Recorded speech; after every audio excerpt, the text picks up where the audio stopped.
From the Iroquois people comes a proverb known as the seventh generation principle. Quote, in every deliberation, we must consider the impact on the seventh generation, end quote. And from military theorists comes a concept, the generations of warfare.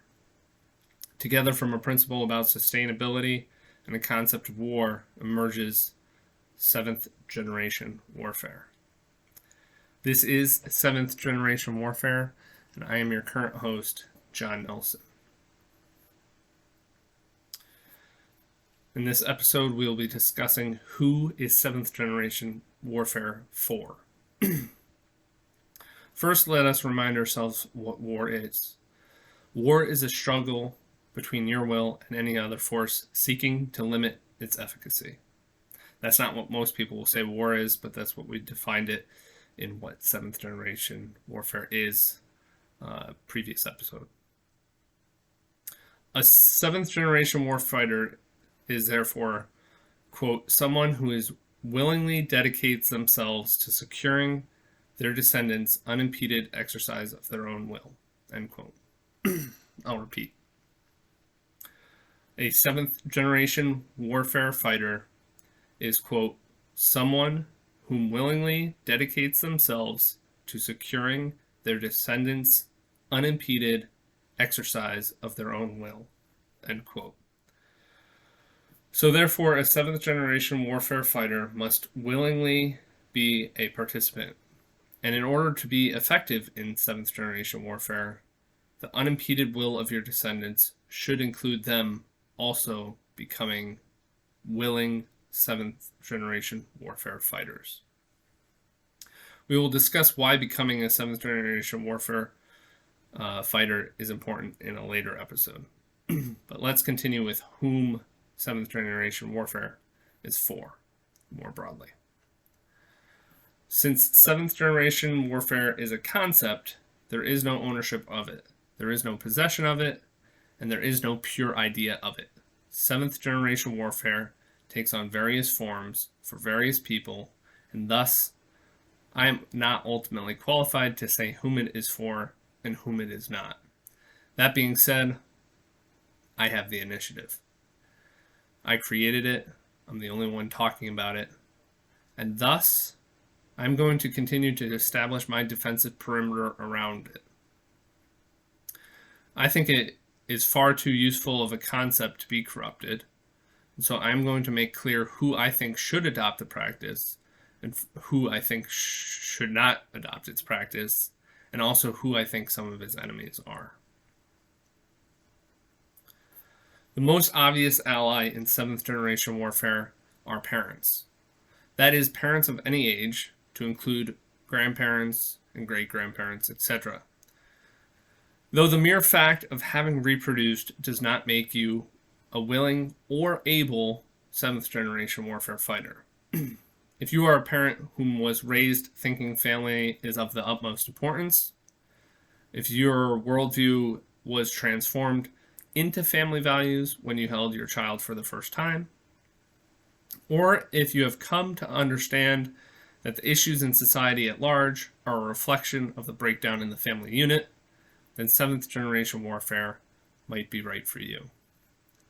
However, if you are a parent who did not plan to be a parent or became one begrudgingly, if you have failed to stay with your mate, if you have neglected or abandoned your child, etc., then seventh generation warfare is probably not right for you.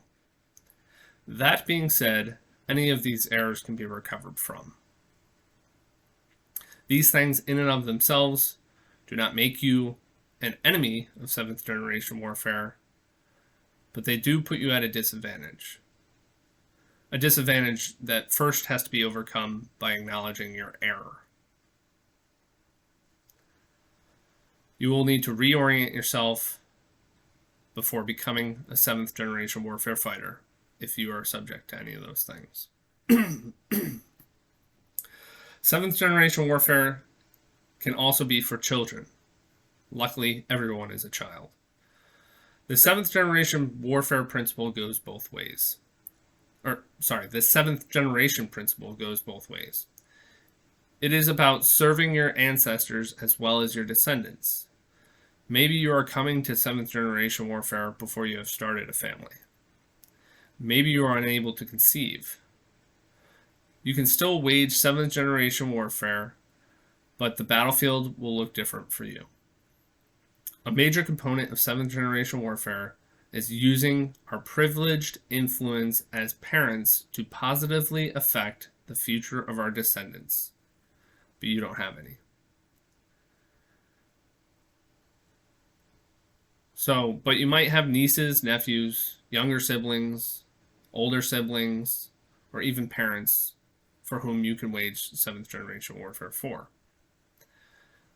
You can also wage it just on mere respect for your ancestors that came before you and wanting to see their hard-earned values and principles continued into the future, even if you don't have kids of your own. I would like to insert caution here. While it is okay to influence the children of people for whom you know and whom trust you, I find it highly predatory to influence children for whom their parents either don't know you or they are too distracted to notice. An example of this could be a teacher or coach who seeks to indoctrinate other people's children to their own way of thinking, especially if this coach, teacher, etc. suspects that the parents might find their behavior subversive. That is an enemy of seventh generation warfare. Who else isn't seventh generation warfare for? It's not for determinists, those who do not believe in free will. Since warfare is all about the exercise of one's will, if you don't believe in free will, then you're not even on the same in the same arena, on the same battlefield. It is not for authoritarians, those who think other people's wills are to be conquered by their own will, or that might makes right. It is not for collectivists, those who think the majority is right, or that majority opinion is right. This also includes nationalists. Your children are more important than the nation. Nations are fictitious. They are concepts. They do not exist in reality. They are a collective of individuals. Your child is an individual. Your child is real. A nation or a collective is not. Seventh generation warfare is not for anyone who espouses anti-family values. Some clear examples of this are homosexuals, as they are not trying to create a family of their own. Sure, they can adopt and they can make a family that way, but they are not doing it the natural way. So although they might want to fight a seventh generation warfare, they certainly could. It's a very different battlefield for them. Another form of anti-family values would be an abortionist, somebody who has had an abortion, or somebody who promotes the idea of abortion. Seventh generation warfare is about allowing the will of our descendants. If you are terminating your descendants before they even come into the world, that is by definition against their will. It is not for environmentalists who believe humans are the curse upon the earth and that human population should be limited or controlled. It is also not for disciplinarian parents whom set to mold their children in a particular worldview.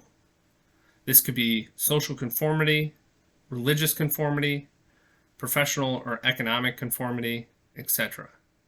If you are unable to allow your children to express their own will, then you are no different than the people and institutions waging fifth generation warfare against them. And I think that your children are fully within their right to view you as their enemy as they engage in their own sixth generation warfare battle,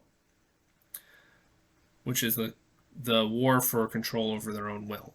So to clarify, fifth generation warfare is kind of it's public relations, propaganda, winning hearts and minds. It's a nonviolent form of warfare, but is meant to manipulate and control people through media and other avenues.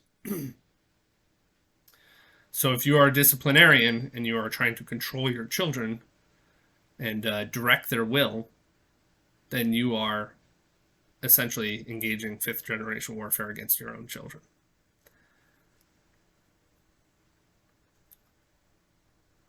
All right, moving on. In order to be a seventh generation warfare fighter, your descendants should also have the desire to engage in seventh generation warfare.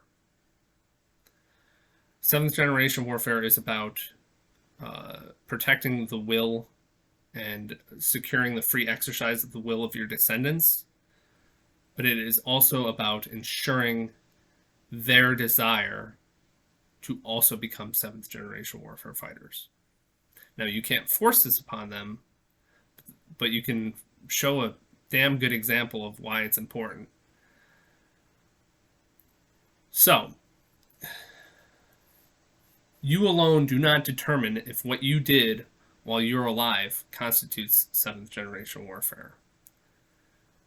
For your children not to continue the charge after you are KIA, your efforts trying to be a seventh generation warfare fighter may have been noble, but they ultimately were not seventh generation warfare. You need to ensure your descendants also engage the battle.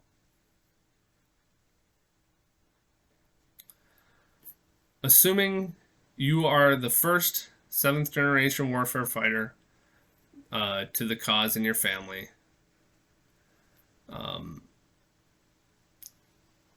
you unfortunately do not get to experience the full effects of seventh generation warfare. In keeping with the Iroquois tradition of the seventh generation principle, it is about serving 3 generations before you and 3 generations after you. Everyone in your family whom you might meet during the course of your life. You might remember your great-grandparents, and you might get to meet your great-grandchildren. So assuming you become a 7th generation warfare fighter, the first family member of yours who might get to experience the full effects of 7th generation warfare would be your great-grandchild. But presuming that your great-grandchild is also taking up the 7th generation fight, then lessons you pass to them can be passed 3 generations beyond them. So you can reach 7 generations away from yourself. That's power.